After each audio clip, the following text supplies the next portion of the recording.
Do you believe in magic? If not, then I dare you to explain just how South Korea made all of the communists disappear. Not convinced? Well, for my next trick, just watch as I saw an entire peninsula in half. Money on my motherfucking mind. Cut 5 haircuts at the same time. White gold pants, jet ski, made a wine. Foie gras, Boston, Albert Einstein. Annarasumanara is not a real word. It is, however, a real manhwa, which is written by a very normal man. For those unaware, a manhwa is a webtoon, with a key similarity to Korea's social hierarchy, its completely vertical structure. Manhwa plots vary, but often focus on one of two things: an everyman escaping from the Samsung life insurance mines to become the most powerful person in the Korean world hegemony, or depictions of very normal, very healthy, and very heterosexual relationships. It all makes a lot of sense. As a British person, I understand the unrealistic fantasy of social mobility. Annarasumanara takes place at the very bottom of this hierarchy, as our protagonist, Yoon-ah-ee, struggles with poverty after her father abandoned her. She tries her best to work her way through school and grow up as quickly as possible, until a chance encounter with a wizard ends with her deciding to learn magic, both to pursue her true passion and in the hopes she'll become good enough to pull her deadbeat dad out of a hat. The visuals are the most unique part of Annarasumanara by a mile. Ironically, it has most in common with the book House of Leaves, by which I don't mean that it's the story about people being pushed to the limits of sanity in a house which defies all earthly logic. No, what I mean is that both House of Leaves and Annarasumanara excel in the same three ways, which make even the act of reading them eminently enjoyable, even outside of the story itself. In fact, the manhwa demonstrates each of these in a single scene, where Yoon-ah-ee runs after the allowance gracefully given to her by her findom. One of the first things to notice is the sheer creativity of the layout. Manhwa are unique from manga because they are not confined to the restrictions of this mere physical realm. Instead, they're presented as a single scrolling page read on your phone, and each chapter is continuous, not unlike war in the Middle East. However, unlike conflict among God's chosen people, Annarasumanara makes the most of this format, though it does involve a similar number of disappearing children. Not only does it make use of the unique format to enhance its story, but it experiments with all varieties of creative compositions. In fact, it demonstrates this in multiple different ways, even within the first chapter. The scene in which she's running after her conspicuously American currency is formatted such that a through line more solid than the DMZ is created across the screen, making for a supremely smooth reading experience. Earlier in the chapter, the composition is used to transition effortlessly between the focus on Yoon's tights and the droplets of water from the fountain, and when she finally meets the magician, the words of her classmates physically appear across the scene.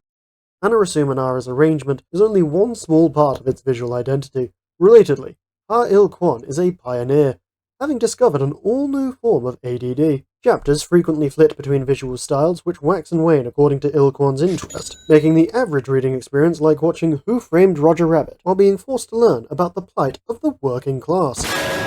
For example, money is shown throughout the story as a real-life object, unlike the rest of the world. Similarly, other objects appear throughout the story as photographs, 3D renders, paper cutouts, and whatever this is. The sheer variety of this massively benefits the reading experience, which, when paired with the composition, makes it worth reading just to see what new visuals are in the next chapter. Perhaps the most directly impactful part of the visuals on the reader is how Annarasumanara uses color. Most of the time, it's written like an edition of Sin City, where color is used only to highlight individual elements. Thankfully, the similarities to Sin City start and end there, because I would not get away with referring to any of these characters as that yellow bastard. The most stunning scenes in the manhwa are when this color overtakes the page. The earliest of these is in the fairground, as the lights illuminate the entire scene in a striking pink, and makes for possibly one of the best scenes in the entire manhwa. The contrast it paints to the previous scenes, especially given the rarity with which these colors are used, magnifies the emotional impact on the reader. The same can be said of many of the later examples, each of which hits with the same force as an exercise ball, launching a toddler into a wall. Unfortunately, that same brain-damaged toddler seems to be responsible for the latter half of Annarasumanara's art. As it progresses, the illustrations seem to become lazier, backgrounds and poses are frequently reused, and the instances of creative framing color, and art style variation become further and further apart. The art itself is of a generally high quality, though it can vary widely. One of the problems with criticizing Annarasumanara is that you can make excuses for every single poor moment of art as part of a metaphor of the story. I'm sure that some instances of the bad art are intentional. After all, it's difficult to accidentally turn one of your main characters into a thumb.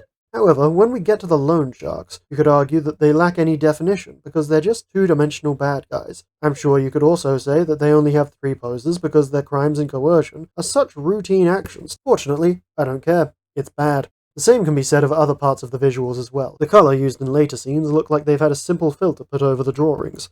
Even when it comes to examples where it's definitely intended, such as Na Il Dung, it only serves to remove the reader from the context of the story. I refuse to believe that anyone could read Annarasumanara without losing their immersion as soon as a balloon animal masquerading as a person walks onto the screen. On that subject, Annarasumanara focuses on 3 main characters. There's Yuna-e, the protagonist, who suffers from the debilitating personality flaw of being poor. Na Il-dung, whose superior thumb physique makes him perfectly evolved to survive a car crash. And the magician, who goes by the name El. He is Korea's foremost Kabbalic shaman, employed personally by the great Chaibols to harness the esoteric powers of God to help them avoid taxation. Initially, the story focuses on Yuna-e, as she comes to rediscover her love of magic. Around a third of the way through, it broadens its scope to include Il-dung, as the two of them interact with El and learn to tread their own path and pursue their passions in the form of magic. The story is broadly serviceable. I am now out of nice things to say about the story.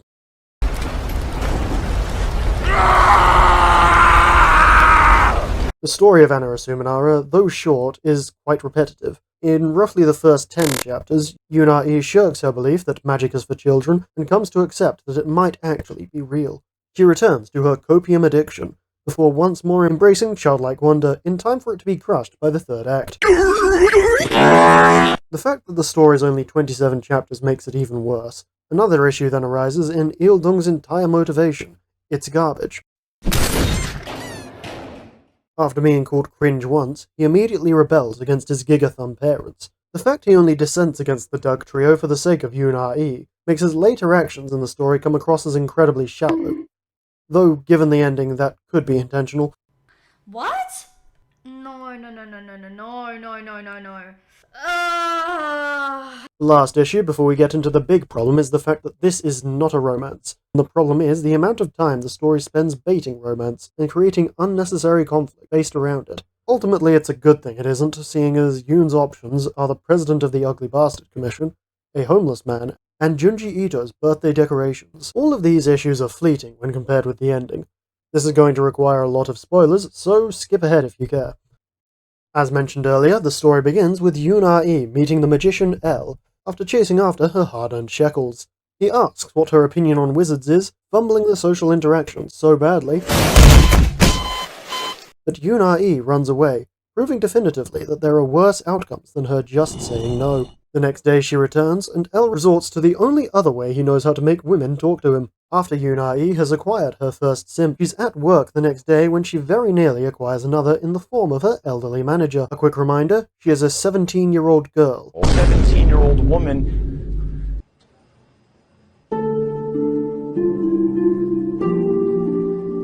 Immediately alerted to the disrespecting of women like it's the bat signal, the magician appears out of nowhere and makes the manager disappear. He follows her home and gives R.E.'s prepubescent sister a rabbit, which resembles her sexual abuser. So sad that I would never hear that voice again. His laugh. His funny little requests. Touch me. His reprimands. Touch me harder. After he's beaten up by loan sharks, Yoon agrees to learn magic from him. The rapist rabbit is never seen again, to which we can only assume the two of them ate well. After another few encounters, in which Yuna-e seems to witness all kinds of magical acts, she's at school when, out of nowhere, Na Il-dung confesses to her. She turns him down, perhaps remembering that the last person who showed any kind of interest in her got turned into a rabbit by a wizard. At that same time, 2 of her classmates attempt to woo the wizard. It appears he only has respect for one woman, though, as his natural response is to cut the thought in half. He stops upon her mentioning Ar-E's name, deciding that she may live for one more day. After being rejected, Il-dung stalks Ar-E all the way to the fairground while she has her magic lessons. After she leaves, Big Ed is confronted by El, telling him being rich isn't a personality trait and that he's never made a decision in his life. Il-dung promptly runs away and decides to learn magic to impress his crush. Later, Ar-E channels her inner K-pop fan, and after seeing El dare talk to someone of the opposite sex, becomes disillusioned with learning magic. After the wizard's parrot dies and he channels his inner Mahmoud Shaban,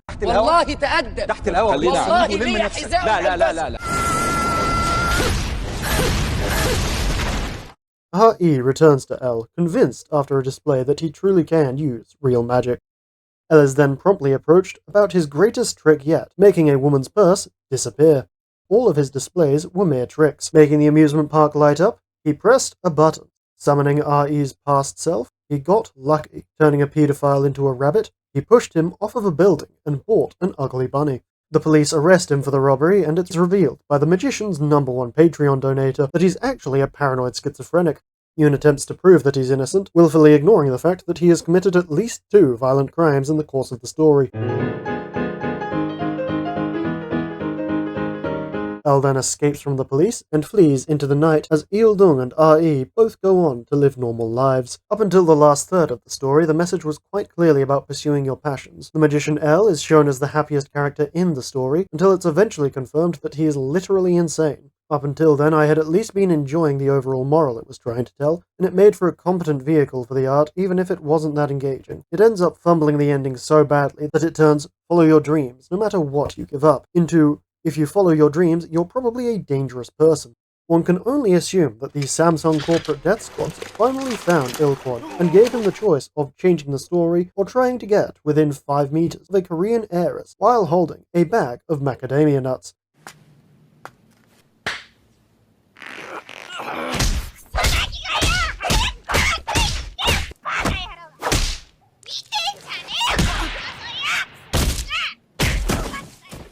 Annarasumanara has probably the most interesting visuals of anything I've read. The creativity is leagues beyond most things you'll ever read, and the art is generally of a high quality. It has its weaker aspects, in particular the story, but the actual experience of reading it is absolutely worth it. The meaning it puts into the illustrations makes it more like poetry than anything else. If you value the visuals of a visual medium, or particularly if you have a passion for art, you should give it a try. Thank you for making it this far into the video. Apologies this took so long. I've been